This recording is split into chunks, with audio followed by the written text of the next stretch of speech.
Are we going back to the days when the entire market was controlled by maybe just Maruti at one point and, which is 80% plus one manufacturer. And before that, just Premier and Hindustan Motors. The headline number is 94% of the market is controlled by just 6 players. The brands which are successful here are making products from ground up, conceived specifically for the Indian market first, and not the global markets. So you could have a situation where, these top 6 take things for granted and don't try so hard. I mean, you have a weakened competition set. What has made the top 6 even stronger is just their scale. Because with their scale, they can afford to kind of absorb the cost of newer regulations and put it into new product development. Whereas the others, they just exit that segment. It's Saturday morning and time for Deep Drive, our weekly podcast powered by Kotak Mahindra Prime. Now, this week we have a pretty interesting topic, which is the Indian car market becoming a monopoly? I'm Hormazd Sorabjee. And I'm Sergius Barretto. And yeah, absolutely, Hormazd, the headline number is 94% of the market is controlled by just 6 players. Wow, that is sort of a monopoly. I mean, I don't know. Are we going back to the days when the entire market was controlled by maybe just Maruti at one point and, which is 80% plus one manufacturer. And before that, just Premier and Hindustan Motors with the... yeah, exactly. So, absolutely. I think that's quite a shocking number. 94% by only 6 players. And Hormazd, which means the other 10 brands, and we're talking, when we're talking brands, in fact, it is non-luxury and supercar, etc. Yeah, we're leaving out the Mercedes, Audi, all that. Exactly. They're anyway 2% of the market, 1.3% last year, right? So this is the mainstream brands. So there are 10 other mainstream brands who are all fighting over 6% of the market share. That's crazy. So it is crazy. It makes for a great topic as to, what should these other brands do. Yeah. Today, it's all about the bottom 10. That's right. I mean, but before we go into that, Sergius, I think if you slice it a bit, the top 4 players are 80% of the yes, market. Absolutely. 80% from the top 4 players, which is Maruti. In fact, I have that here. Maruti first, Hyundai, Tata, and Mahindra & Mahindra. Exactly. 80% of the market from just 4. Toyota, Kia come in maybe and bring that number up to like 94% then. But it's interesting. And also what's very interesting, Hormazd, is if you look at these top 4, the bigger gains have been made by the Indian brands, the 2 Indian brands. They've actually rapidly increased their market share. Yeah, I think post-COVID, the Indian brands are really kind of great. I mean, Tata Motors, we know, I think post-COVID, facing a bit of a challenge right now, but you can't take away from the fact that, they've really grown. Right. I think they've almost doubled market share. In fact, if you look back from from the financial year 2021, Tata Motors went from 8.2% to today 13.23%. Right. Right. Yeah. Mahindra has gone from 5.8 to 12.82. They've Mahindra really the star of the thing. Exactly. That really kind of knocked it out of the park. So Mahindra have doubled their market share. They have doubled their market share. So who's lost actually, Hormazd, is interestingly Maruti from 47, they've gone down to 40%. Hyundai too from 17 to 13%. So I mean, I guess there is something to see here that Indian cars are world class now, I guess, and consumers are going to them. Well, we had this talk with, I don't know if they're world class. Frankly, I don't think they are. Right. Because they don't sell in global markets at all. We had a big topic on this. Yes. So I think, they are suitable for Indian consumers. Built for the market. Built for the market, but that relevance does not translate to anything global. And we know that there's no Indian brand which is global right now, which is a shame given the fact that, we're in an era of tariffs where China's on the mat. Could we have, let's say, competed with China wide with China for other markets? Definitely not. I mean, there's not even a hint of a company becoming like a BYD in India, for example. Yes, not in the immediate future. Not in the immediate future. But anyway, that's a separate, I think we discussed that. But I think coming back to this, I think it's, again, we've discussed this before, it's really the structure of the market, which really plays to the high volume, localized players over here, designing cars specifically for the Indian market and constantly investing in, little model refreshments. So I think if you see the top 6, they are the brands which have a kind of a pipeline, a constant kind of a flow of models consistently. It's not like, they've developed a model once, so they launch with a bang and then there's a product out for the next this is forgotten about. I think that really sums it up. Absolutely, Hormazd. You're absolutely right, because if you look at the brands, in fact, I'll read out now the top, the bottom 10 for our viewers.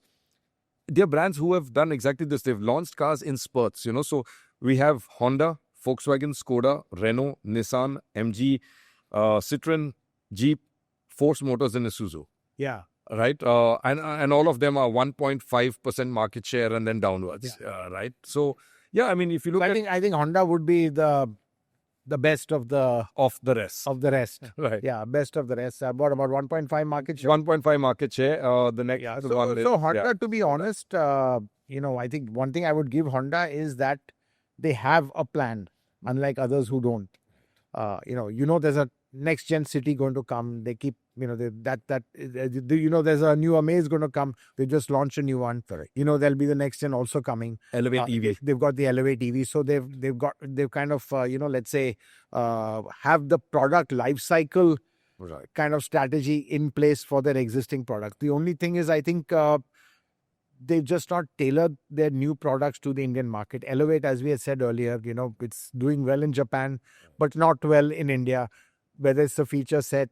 I mean, something simple like even the CVT of the Elevate. Honda is known for its CVT, but they've used a cheap CVT. Use a push belt CVT, belt CVT, unlike, Creta, which is a chain CVT, which is so much better. So small things like that, and the NVH is very high on the Elevate. So I think people, these small issues kind of irk people, whether it's a feature set. And as we said earlier, and we said it before, Elevate was actually conceived, started work on it about 7-8 years ago. They were looking at the WRV. That didn't happen. So in terms of the product planning, it was done so much earlier that today the market has completely moved on and customer expectations have also completely moved on, and they've fallen short in that respect. So I think it's really having the, the appetite to spend, the appetite to be flexible, to get over their kind of global hang-ups that everything has to be honest, of a global standard or a template, a one-size-fits-all formula, which never works in India. I think that's fundamentally Honda. You can accuse Honda of following that. And I think that's the same with a lot of the other brands as well, which are in this best of the rest kind of situation of 6% of the total car market. Absolutely, Hormazd. And in fact, I think for Honda, also strategically, they didn't really double down on SUVs when they do have an SUV. Like CRV was made here for a while. They kind of, I felt, gave up on that brand. It came in really strong. I remember reading your review of the CRV. It was the first one that came to India. Really good product. We saw consumers flock to it. But I feel they kind of let that die away. They did let that die. And also I think what happened with the CRV was that, the last generation before they discontinued it, in terms of, it was a global product, and, you had it with a 9-speed auto, on, I think it was a diesel. Yes. So we had the diesel, yeah. That's right, which was just, it's meant for European freeways and motorways, not meant for here. But, you can't, with that volume, you have to go with what is, let's say, the global product. And clearly, I think that's the issue, that, a lot of them have a global template, a one-size-fits-all for global markets. And very often that doesn't translate to India, the CRV being a classic example, the last generation one which got discontinued. Whereas the brands which are successful here are making products from ground up, conceived specifically for the Indian market first, and not the global markets. Right. And the Indian players, they have to do that because they don't have a global market. They have to do everything that the Indian consumer wants. So I think that is the fundamental difference. Exactly. And, Hormazd, so let's move on to the next brand here, which in terms of, let's say, market share, at least would be Skoda. Now, that's very interesting to see also, because they were at 0.4% of the market share. They're at 1.04%, so say 1%.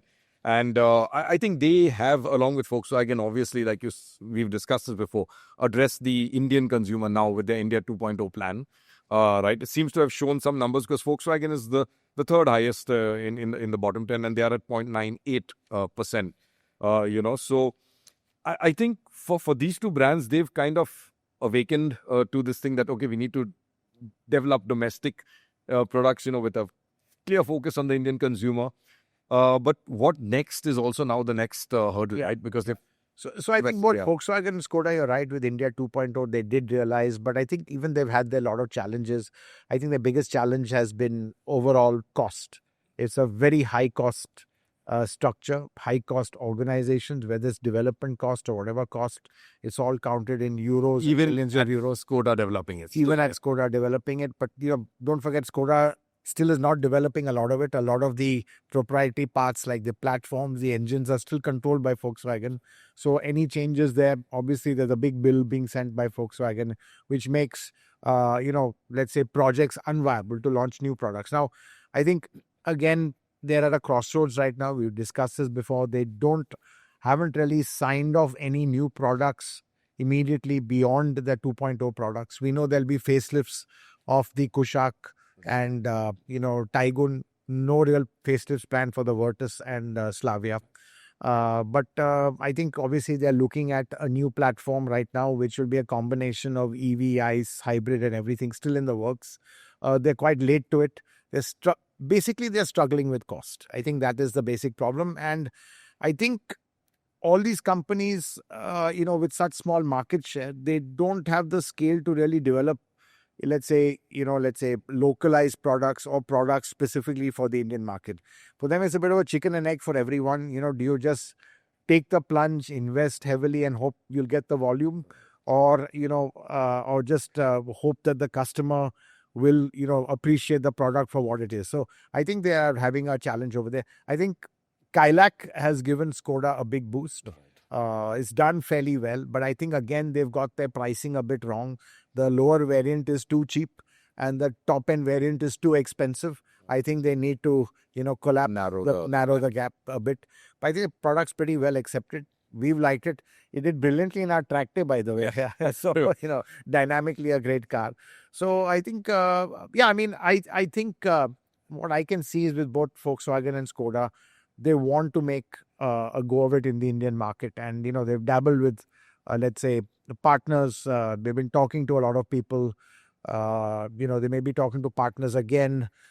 Who knows, you might have a tripartite thing now after Mahindra's talks failed. They might be having a, MG, SAIC, JSW, MG, SAIC kind of a partnership coming back. So I think lots of options for them, but I think, they're running out of time and they need to do something fast. Right. So, that's Volkswagen and Skoda, Hormazd. So, and I think I like what you said, to sum up, it's like Honda seem to have like a product problem, whereas Volkswagen and Skoda seem to have like a cost problem. Correct. Right. So, I'll move on to the next in the list. And coincidentally, again, it's partners Renault and Nissan, at 0.8 and 0.6% market share. What's your take on these two? What do they know? We know we did the last podcast on Nissan. We know there's a product pipeline there. There is a product pipeline, but I think over there, again, these also, what you have to understand, these companies have their own issues back home. Nissan especially, and we've said this earlier, when you have big fires to put out in your key markets, India is going to become a less and less of a priority because, it's quite logical. Who would want to throw money, which is scarce, in a market where you can't see any immediate return? You're betting on a future which, you're not sure is there for you. And even if you're part of that future, will you be able to make money there? It's quite challenging. So I think that's why we are seeing this kind of a monopolistic structure of only the people who can make money, they make a lot of money and they squeeze everyone else out. And that's what is happening in this market. And clearly, again, for Renault and Nissan, I think, of course, now Renault is, taken over the plant completely. Again, they're not giving up on India, but I think all of them are struggling and scratching their heads. What do we do next? They just don't have the right answer. Ideal thing would be to partner with someone, but there are no partners there as well. They don't have the product lineup. They just don't have the products which are suitable for the Indian market. They had something like the Quid, which they did, and that did well for its time. But again, they didn't invest in kind of refreshing it. So they don't keep investing in the product pipeline, and the stop start never really works. And again, Nissan, another case of stop and start. They've had a big product drought right now, again trying to reinvest into the market. And again, I think a lot of them are looking at India as, with the current geopolitical situation, with, the way things are going in China, all the tariffs happening. It's a very challenging period, a very uncertain time. But everyone somehow sees India as a market, you can't ignore. And it's a kind of in a way, a good bet to have this market as well, or have your foot in the door or a toe in the market as well. No, absolutely. Hormazd, you're really right there. And especially for a brand like, I would say, Renault, because they are not in the US, they're not in China, large markets. They were in Russia, but with the war, they pulled out, obviously. So right. So India is the market. They have to, kind of they have go here now. I mean, they're not in any other large markets. So they've got to make it work, and but again, no proper investment in it. They've really not refreshed their products the way they should have. They've not invested in it. I mean, even the Triber, such a promising product, they've not upgraded in terms of engines or whatever. They'd keep doing the facelifts, but it's really not enough, and it's clearly not enough to compete with the top six, correct, which are investing more and more and more, correct, and eating more of their market share. And as I say, the top six are squeezing these guys more and more to the margins, as we've seen from their increase in market share. Yeah, absolutely. In fact, the bottom 10 used to account for about 11%. Now it's 5% overall. Yeah. So they have also lost their together as a group. But Hormazd, you think with Renault, let's say, realizing that they aren't in any of these major car markets, do you think we'll see more investment coming towards India now? They've already announced investment, but Sergius, my point is, where's the product? I don't see a suitable product in India. Well, okay, everyone's getting into, they're going to get a dustless product, which is great. Which is great, because the brand, I think, also absolutely is still alive. So that's a great market to be in. Right. But there's no real... There is a compact SUV in the form of the Kiger, but there's still a gap between the Kiger and the thing. There's nothing, let's say, I don't see them really coming in and refreshing their products. I mean, they are in good spaces.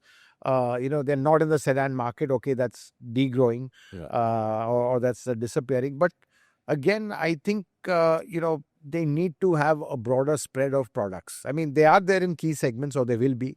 Cluster segment is very key, the Creta segment, which everyone wants. But again, we discussed with Nissan, I don't think they'll have the powertrains to really be competitive. A 1 liter and a 1.3 liter, and as we said with Nissan, they will really have to do something disruptive by way of product or by way of price. These are the two things that can really kind of, disrupt the market and literally buy or grab market share from, let's say, well-established brands or companies like Hyundai with the Creta, and so on and so forth. You've got Seltos, Grand Vitara, Hyryder, all of them over there. So I think it's going to be very tough. Subcompact SUV segment, super, super competitive. Again, for them to make a, let's say, mark over there, very, very challenging. So Triber, again, they've had a great, let's say, white space there, but I don't think that they've taken maximum use of it. Right. Absolutely. No, in fact, we've discussed this in the past also, right? I mean, the Triber, the turbo engine, for example, that could be a nice logical extension of that. But I mean, that's Renault, Nissan for you. What was the next on the list is MG Motor, and they are at 0.5%. Now, this is really surprising for me, because you would think that it would be higher up this list. They have innovated, right? They've gotten like the Comet, 2-door electric car. They've got a good spread of EVs, the ZS EV, the Windsor now. They've had the Hector SUV, so prime space. So they've done things correct, but I think they've made a mark with EVs. I think the Comet, I think, honestly didn't. It was a flop when it was launched. Now it's picking up. Right. We've driven it. We love the Comet. Right. I think the more people drive it, they love it for what it is. Correct. So there's no doubt about that. I think the Windsor has been revolutionary. Right. The battery as a service got everyone talking. And today the Windsor is the best-selling EV in the market, which is amazing. Within just 1 year of launch, it's come there. It's just flown past 5 years of Tata Motors dominance model-wise. The Nexon EV. It's outselling the Nexon EV, which was a top dog. And clearly it shows that, it's a technological superior product to the Nexon, and clearly it's about product is king. On the flip side, where they've really lost out is on the ICE or the normal combustion cars, because the Hector really, needs to up its game. And the Hector really launched brilliantly. It had the space, had everything. But now, you've got more and more rivals coming. And, the Hector is again getting, facing the heat of competition. And I think one of the biggest challenges for the Hector is that it's got very poor fuel efficiency. And that is coming home to bite. And with that, the Hector at one point had a pretty good resale value. In fact, when we did it, it had a pretty good resale value. Yeah. Now the resale value has also dropped. So I think the Hector, which was the absolute backbone of the MG range, that has been under huge pressure, huge competition, and is not firing the way it did. I mean, at one point it was almost up to 5,000 units a month. It's dropped dramatically now. Exactly. And now the Windsor is, taken that mantle. But the EV market is still very small. So you can't be relying on EVs to, grab a bigger piece of the overall market. Correct. EV market is about 2. Just over 2%. Yeah. It should increase this year. I think it will. How much we have to see. I was expecting it to double, but I don't know. I mean, I'm a little skeptical now looking at the way people are responding to new launches. Yes. Whether it's a Creta EV, which, hasn't done well. Slower. Even the Mahindra BEVs, which launched with such a flurry, so many bookings, but I think, stabilizing maybe around 3,000-4,000 a month, which is, not as much as the booking suggests. Still a good number, I think, at that price point and for an EV. Right. But again, coming back to that, Windsor alone cannot increase MG's market share. And I think there have to be a lot more investment into a lot more product for the MG brand to grow. And I think that'll happen, because with JSW, there are obviously they've got the appetite and the money to invest. So this is a brand that could grow. But JSW has to focus on it and not flirt around with other Chinese car makers, which they've been doing. Right. Correct. I mean, we know that they've been talking to other brands and want to be a brand themselves. Exactly. So, that's right. They get the technology from them. Right. White label, so to say, or let's say on just a and just have a JSW badging and just get the technology for somebody else. But I think now the focus is on making this work as much as possible. Absolutely. It should be, Hormazd. I mean, they were at 5 years ago at 1.3%, and then it's actually dropped every year to 0.559. So certainly that brand has potential. We know that. I'm going to move to two other brands who are again close to each other here. Citroen, Hormazd. They are at 0.15. Now here, is the funny thing, because Citroen have actually done sort of products for India, but I guess the wrong products for India, right? I mean, I don't think they've done the wrong products. They've done the right products, but the product planning hasn't been good. Yeah, that's what I mean. Wrong spec. Yeah, exactly. So we've got the Basalt, we've got the EC3, we've got electric versions of that. We had the C5 Aircross, we have the Aircross, the C3 Aircross. Lovely products. I mean, fundamentally. I think that, as we said before, the Stellantis story is a sad story of actually a very good strategy, coming in with a very low cost, not over is investing in India, but the execution has just ruined it. I think, it's been a combination of terrible leadership, across, not understanding what the consumer wants. I think even headquarters being a little pig-headed and not investing enough in the right way. So I think it's really sad, actually. I don't see them getting out of this mess. And, if anything, looking at Stellantis's problems worldwide also, Tavares is gone. They've lost that edge they had on profitability, which really kind of defines Stellantis. Margins were just phenomenal, absolutely amongst the best in the industry, in the mass market. But they're struggling now everywhere. And everyone's being hit by the whole US tariffs, which is going to be a massive, massive disruptor. So people exposed to the US market or exporting cars to the US market are going to be really badly hit.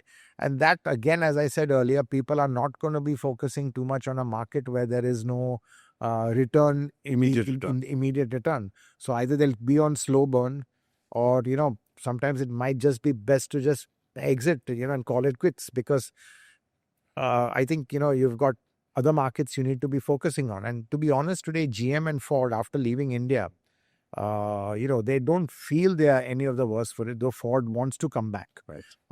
Which we know. But again, it's in a very measured way. They're not dying to come back. They just feel, it's more strategic than anything else. Right. No, and Hormazd, Citroen, I think for them, they were stuck, 20 years ago in their thinking, in the sense that I remember talking to them, they would always say, no, Sergius, you're comparing 3.9 meter car to a 3.4 meter car and 800cc to 1.2. And I'm like, who buys cars like that anymore? Yeah. Right? I mean, today people are cross shopping. Exactly. I mean, to a showroom wanting to buy a hatchback and will come out in an SUV. Yeah? Exactly. I mean, in the old days, I know we would buy like, which Alto do you buy, the 800cc or the 1000cc and all, but nobody talks that anymore. It's all about the features in there, how it makes you feel. How special it is. And I think, unfortunately, none of those cars did that. They didn't make you feel special from the inside. It was just a fundamentally well-engineered car. You and I think you love the turbo engine, right? I mean, I think the 1.2 turbo is the best 1.2 turbo. Exactly. Period. You've driven it. It's a third-gen version, which they've localized over here. Absolutely brilliant. Yeah. True. But yeah, I guess just failed on product spec. And the next in the chart, and again, another coincidence, is their partners or under the Stellantis group. Jeep, Hormazd, they are at 0.09. Again, Jeep, we've discussed this before. I think what we can say right now, why are they at such a low kind of percentage or negligible market share, is again, lack of the right products, clumsy decisions, getting out of petrol, only diesel for the Jeep right now. It's a diesel only brand right now, which really is quite a risk in this market. They really haven't got anything as a counter to the Creta. The Compass was a good vehicle at its time. There's no real replacement for it. It's unable to fight against competition. It's carrying again the cost of what I call a global product, which is all the 4x4 hardware and stuff which Indian consumers don't want. Same story. It is the same story being repeated for all these brands which are in that 6%. The bottom 10. It's the same story. Global products which really are not suited for the Indian market. They're good products. Don't get me wrong. I think some of them really drive well, but not suited in terms of price and features and size and space. These sort of factors. So that really is where they fall. I mean, Compass, very capable, had reliability issues, but once you drive it, really, I don't think there's any 4x4 in that size that's as competent. But I mean, how can it even compete with a Creta, for example, which is what people compare it with, Exactly. Because like you said, the size and space. Exactly, yeah. So, no, and Hormazd, you said clumsy decisions, and that's been, I think, my biggest criticism of Jeep, because beyond the ones you mentioned, there's also been the fact that when the Avenger project was in its conception, India was given a choice to be part of that project, and they said, no, go ahead and make it over 4 meters, because they were on that thing, do we do it sub 4 meter or over? If India's in, we do it below, and they're like, no, it's going to be too expensive. And look at what the Sonnet price is. Yeah, exactly. I mean, people are buying it. No, you're absolutely right. It's a classic case of, if you want to be in the Indian market, you have to commit to it. You have to believe in it. You have to take a little bit of hit on the price and cost, which these people are unwilling to do. The other one was the STLA Medium, the Stella M, the flexible platform. And that we were expecting to come. It would be a combination of hybrid, it would be a combination of EV, ICE, everything. It would have been this one, platform which could have spawned multiple Jeep products. But they canned it because it was too expensive. Right. Standard thing is, it's too expensive. It's too expensive for India. It's too expensive. That's what they always come back and say. Well, guys, figure out a cost to then make it cheap. Exactly. Otherwise, don't bother with India. Right. It's well enough to command that money. Exactly. It's too costly. We can't do that. Everything is falling because of that. Even I think Volkswagen, the MQB 0837, I feel even that's now dropped because it's just too expensive. Right. But what's the latest? Do you have any latest news on, we did the story some time ago where Citroen platform would be used to, say, build a Jeep. I think that plan should still be on. Okay. Really, we don't know, to be honest, with the current, let's say, flux in Stellantis after Tavares's departure. Obviously, they're also, and don't forget, with, let's say, the Trump administration and the turmoil caused with in the auto sector, 25% tariffs or duty on imports. So it's just called total chaos. So I think, right now, I don't think anyone can look beyond tomorrow as far as planning goes, because every day it's changing. One day the tariffs are there, one day there's a pause on it. They'll be on components. It won't be on this. It will be on that. So tomorrow you never know what there's going to be a tariff on.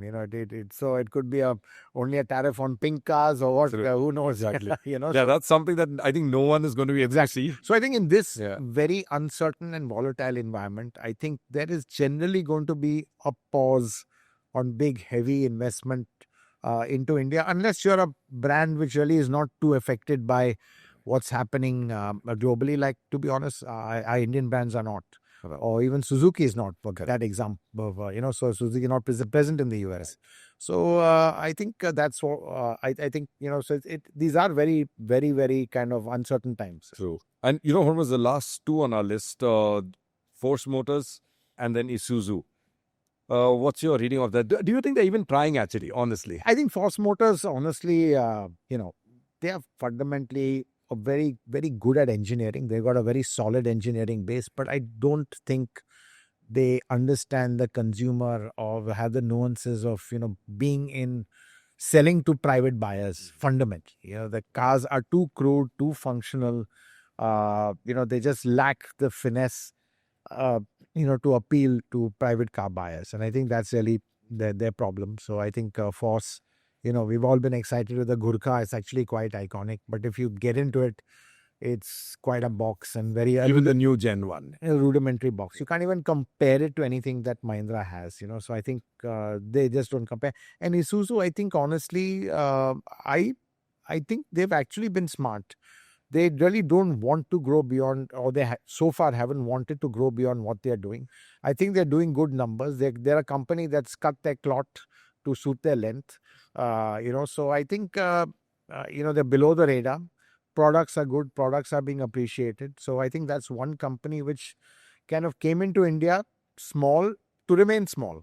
And I think that's what they are looking at right now. Obviously, everyone wants to grow, but I don't think they have these big ambitions coming with billions of dollars like a lot of the Europeans did and then, kind of made a mess of it. So I think that's how it is. Yeah, absolutely, Hormazd. You're right. And as I was saying, they're not really trying. Fair enough. Maybe they don't want to. But, Hormazd, now that we've run through the list of the bottom 10, there are two other questions I want to ask you. One is, do you think this is good or bad? I mean, it's certainly bad for the customer, right? But in what way? It's definitely bad for the customer. I mean, it's definitely bad for the customer. We've done this because there's limited choice. Right. You're really not necessarily getting the best quality in a lot of things. Don't forget, a lot of the best-selling cars are actually even poor quality cars. I mean, let's be honest, both Tata and Mahindra don't have a reputation for the best quality.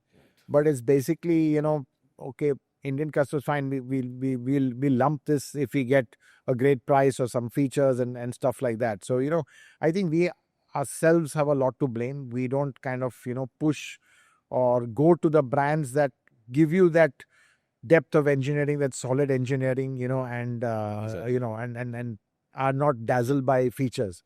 I mean, for example, I love what both Volkswagen and Skoda give, I mean, I'd love that, and especially their sedans. Exactly. Both the Virtus and Slavia are fantastic sedans, and Volkswagen today the Virtus is the best-selling sedan today. But it's such a small segment, it's very difficult for others to get in over there. So I think it's becoming monopolistic. I was quite shocked to see, it's moved up by so much, just a handful of brands. But, having said that, you've got to hand it to the top six. They've done a great job. Toyota piggybacking on Maruti, that's how they've got into the top six. They've got an absolute lock on things like the Fortuner and Innova Krista. So again, they don't bother with that. People are just buying that because there's no choice over there. So I think what's happened is also the structure of the market is what has made, kind of made the whole market very monopolistic because as we said earlier, the strong are getting stronger and the weak are getting weaker. No, absolutely. And if you look at the top six also, the scary bit about having a monopoly there is you've got Maruti and Toyota who are technically partners. They are partners. You've got Kia and Hyundai, who are also in a way partners. So you could have a situation where these top six take things for granted and don't try so hard. I mean, you have a weakened competition set. Well, I think the good thing is that our market is still so cutthroat that they're still fighting for each other. I mean, look at a company like Tata Motors right now. They're still in the top six, but pretty much struggling right now. And the only one really flying is Mahindra. But Maruti also struggling. Everyone is struggling. It's a tough market to be in. Cause this market, which we call, a very small garden with high fences. Right. It makes it very difficult for others to get into. And it's not even a small garden. It's pretty big. I just think it's our policies. Our policies are so restrictive, be it on emission regulations, all kinds of regulations which just make it impossible, to compete in unless you have the scale. Absolutely. So that's why what has made the top six even stronger is just their scale. Because with their scale, they can afford to kind of absorb the cost of newer regulations and put it into new product development. Whereas the others, they just exit that segment or whatever and then narrow their choice to just a few limited models where they have enough scale then to justify the cost of meeting the new regulation. So, Hormazd, is it safe then to say that whatever growth we see in the bottom 10 isn't going to be, meteorite blazing up the charts? It's going to be very slow burn, steady gains, right? Either that or you might even see it becoming lesser and lesser. I wouldn't be surprised if 94 might become 96 at some time, because, you've got... Maybe I'm hopeful that doesn't happen. You've got, how do I say, good stories like the Kailak coming in. Last month Skoda did 7,000 vehicles. That's a good number. So hopefully that will keep grabbing market share. But we know what people are launching. And it's not that the top six are sitting still either. They are also launching more and more products. So for the bottom 10 to catch up with them, it's going to be hard. I don't see this changing a lot. I thought EVs... could be change the game a bit. But I think, we're going to be stuck with the traditional vehicles for a while. You might see some changes within the top six in terms of market share. But there's not one that I see is going to really, kind of make a jump into double digits. So I think that's going to take a while. So it was pretty grim times for, small players, which brings me to another question. Should newcomers, brands like VinFast who have already committed or who are waiting, Chinese brands who are waiting to enter, should they think twice before entering and stay out, or should they enter? And what's your take? No, I think the cost of entry for EV players is, in a way, I would say, not as much as, let's say, someone coming with ICE because, I think the EV story has just started. A lot of people are on the same kind of footing in terms of localization, in terms of product, in terms of also the, let's say EV buyers are quite brand agnostic, willing to try completely new brands.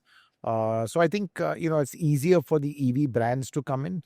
But I don't think they're going to run away with big numbers because the EV market itself is small.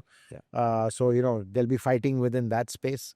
But clearly, I think it's, as I said, it's easier for the EV guys to come in than, let's say, an ICE, player to come in. Because for someone coming in with combustion engines, to be competitive, you have to localize the engine. Now, who's going to, in 2025, invest in putting up an engine plant? Correct. Probably outsource it or whatever. So the future clearly is looking in that direction of EV. So it's much easier for EV players to come in.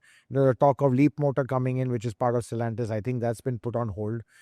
Talk of Tesla coming in, so that we've discussed as well. So I think the newer players will all fundamentally be EV players largely. I don't see any, non-pure EV player coming in at this stage. It's too difficult a market to crack. And frankly, they missed the bus. It doesn't make sense to do that. So I think right now, this is how it is. It is a situation where it's quite, let's say, not rosy, but the top six have a good grip on the market. And it's up to the bottom 10 which control just 6% of the market to fight back and at least, let's say, give a kind of a more even spread between brands, which I think is good for the customer. Thanks, Sergius. So that's it from us at Deep Drive. Do tune in every Saturday at 11 a.m. And to make sure you don't miss any of our episodes, click on the subscribe button so you remain notified. And if you're driving and you have time on your hands, you can hear us on Spotify or Apple Music, where our podcasts are also there. So then, see you again, same time next week.